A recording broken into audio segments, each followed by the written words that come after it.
Ladies and gentlemen, welcome to the park. At this point, it could be considered a philosophical park if it weren't for the wild dogs roaming around. And we were almost attacked a moment ago.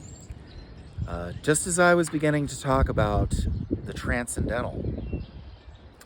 And yeah, I know what you're thinking.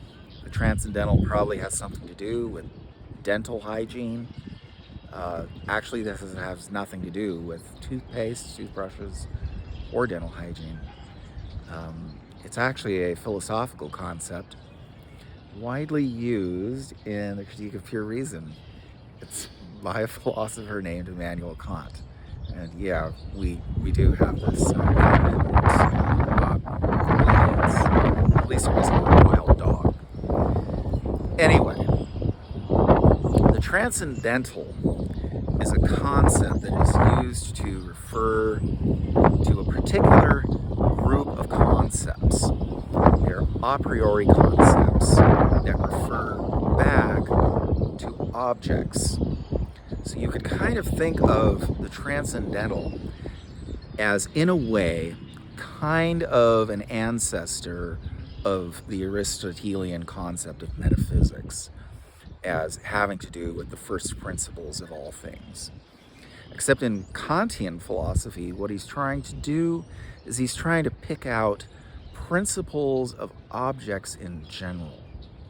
So the transcendental, anything that is transcendental, if we're doing an epistemological inquiry or any other kind of inquiry that's transcendental, is going to be an inquiry into what we can know about objects of our experience.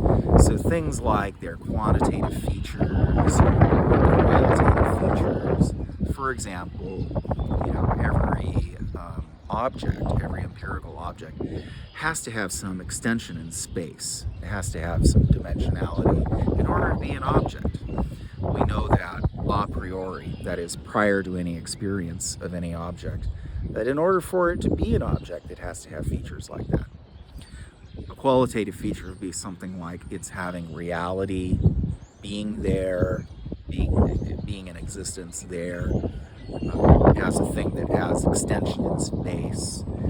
And other features are things like plurality and totality.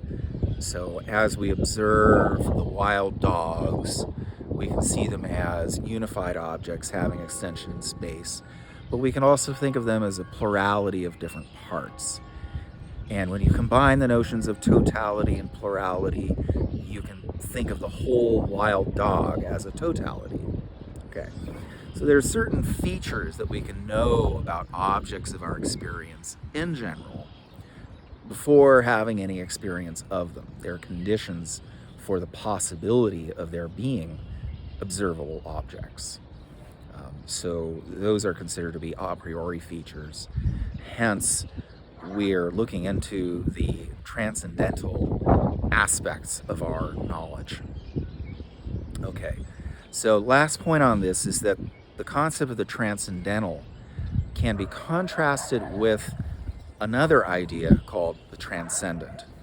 So I was saying that transcendental objects refer back, or transcendental concepts refer back to objects of our experience. Transcendent types of reasoning, transcendent concepts, are concepts that go beyond our immediate experience. So they would refer to things like unicorns, purple elephants, ghosts, and other things that cannot be scientifically verified or tested. That's it for today at the park. See you next time.